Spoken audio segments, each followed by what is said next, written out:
আসসালামু আলাইকুম। আমি এখন আমার বাচ্চার জন্য একটা ফতুয়া বানাবো। আমার বাচ্চার বয়স 1 বছর 9 মাস।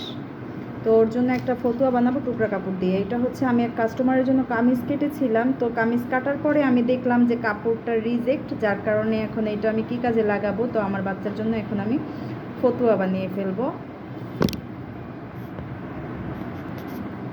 ফতুয়া বানানোর জন্য আমি আগে একটা প্যাটার্ন কেটে নিয়েছি আমার বাচ্চার মাপে, যেহেতু ওর 1 বছর 9 মাস বয়স। তো আমি এখানে ওর বডিটা দিয়েছি 12 × 12, 24 বডি টোটাল। এখানে 12 আছে আর পিছনের সাইডে মানে 12 হবে। তো আমি একটা প্যাটার্ন কেটে নিয়েছি যাতে আমার কাটিং করতে সুবিধা হয়। আর এটা লম্বা আছে 16, বডি আছে 24, নিচের ঘের হচ্ছে 24 আর কোমর হচ্ছে 22। আর এই যে কাপটা হচ্ছে 9-10 দিয়েছি আমি।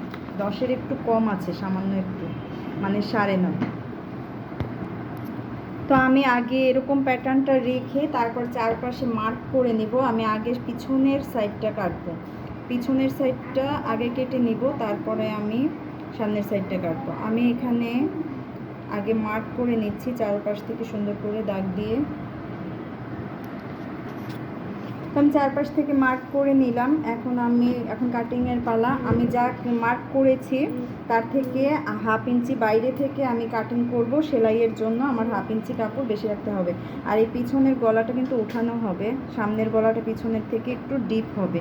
এটা আমি প্যাটার্নে ওরকমভাবেই কাটিং করে রেখেছি যে এটা হচ্ছে পিছনের গলা আর এইটা হচ্ছে সামনের গলা। ওরকমভাবে এই প্যাটার্নটা দিয়ে আমি বারবার করে বানাতে পারবো। আমার বাচ্চার জন্য বারবার আমার মাপ নিতে হবে না।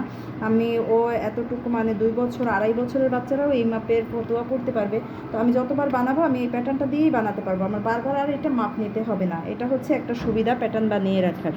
তো আমি এটা এখন কাটিং করে নেব। আমি 1/2 ইঞ্চি বেশি রেখে তারপর কাটিং করব। কাটিংটা তাহলে করে নিই। বিসমিল্লাহ।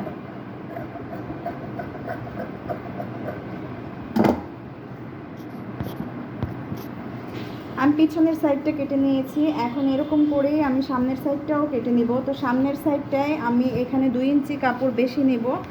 এখানে বোতাম প্লেটের জন্য আমি 2 ইঞ্চি কাপড় বেশি নেব। একটা হচ্ছে বোতাম প্লেট হবে, আরেকটা হচ্ছে বোতামের যে ঘাটগুলো হবে ওইটার জন্য। তো এইখানে আমি 2 পার্ট, সামনের যে 2 পার্ট ওই 2 পার্ট এটা দিয়ে কেটে নেব। তো আমি এখানে 2 ইঞ্চি কাপড় বাড়তি নিয়েছি আর অন্য কাটগুলো সেমই হবে। আর এখান থেকে আমি মার্কের পরে আমি সামনের সাইডটাও সুন্দর করে মার্ক করে নিয়েছি। এখন আমি সামনের সাইডটা কাটিং করব। এটা কিন্তু পিছনের পার্টটা আমি বসিয়ে দিয়েছি। পিছনের পার্টের মাপে আমি সামনের সাইডটা কাটিং করব। শুধু এখান থেকে 2 ইঞ্চি কাপড় বোতাম প্লেটের জন্য বাড়তি রেখেছি। তো এটা আমি আগে কাটিং করে নিই।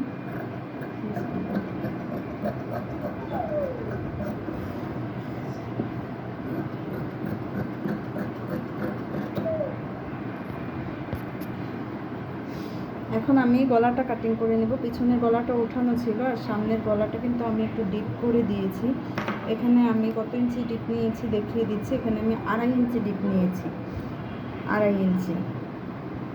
আর এই সাইডেও 2.5 ইঞ্চি, 2.5 ইঞ্চির থেকে কম সাইডে 2 ইঞ্চি নিলেই হয়েছে। মানে এখানে আমি আসলে পাইপিং লাগাবো, যার কারণে আমি একটু 2 ইঞ্চির থেকে একটু বেশি নিয়েছি।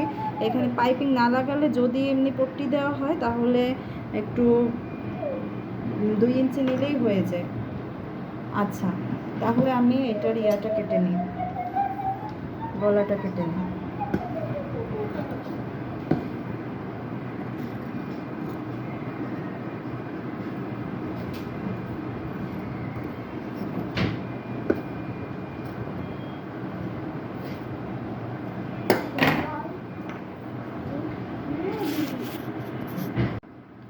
ফতুয়া কাটিং হয়ে গেছে। এটা পিছনের পার্ট আর এটা সামনের পার্ট। এখানের এটা ছুটিয়ে নিতে হবে, এটা ডাবল পার্ট করা আছে, এটা কেটে ছুটিয়ে নিতে হবে। আর পাইপিংয়ের জন্য কাপড় কেটে নিতে হবে। পাইপিং সবসময় তেসরা কাপড় দিয়ে, আড়াআড়ি কাপড় দিয়ে পাইপিং কাটতে হয়। তো এটা আড়াআড়ি মানে কোনাকুনি কাপড় দিয়ে পাইপিং কাটতে হয়। তো আমি একটা কোনাকুনি কাপড় নিয়ে নিয়েছি, এটা দিয়ে আমি পাইপিং কেটে নেব। পাইপিং আমি সবসময় এই যে এই স্কেলগুলো ব্যবহার করি। এই স্কেলগুলো ব্যবহার করে, মানে এই স্কেলগুলো 20 টাকা করে কিনতে পাওয়া যায়। এই স্কেলগুলো ব্যবহার করে এরকমভাবে চিকন করে পাইপিং কাটলে এটাই হয়ে যায়, আর মাপের কোনো প্রয়োজন হয় না। আর যদি আপনারা মাপ দিয়ে নেন তাহলে আপনারা 1.5 ইঞ্চি চওড়া করে কাপড় কেটে নেবেন, তাহলেই পাইপিংয়ের জন্য হয়ে যাবে। আর এই স্কেল যাদের কাছে আছে স্কেল ব্যবহার করে নেবেন। আমি স্কেল দিয়েই কাটি সবসময়, স্কেল দিয়ে এইভাবে দাগ দিয়ে নিই, দাগ দিয়ে নিলেই কাটা। আমি চিকন চিকন করে পাইপিংয়ের কাপড় কেটে নিয়েছি। তো এটা হচ্ছে ফতুয়ার কাটিং ভিডিও, এটা হাতা কাটা ফতুয়া হবে, পাইপিং দিব গলায় আর হাতায়। যেহেতু বাচ্চা মানুষ, গরমের সময় হাতা কাটা ফতুয়াই ঠিক আছে। তো সেলাই ভিডিও দেখতে হলে পরবর্তী ভিডিও দেখতে হবে ইনশাল্লাহ। আল্লাহ হাফেজ।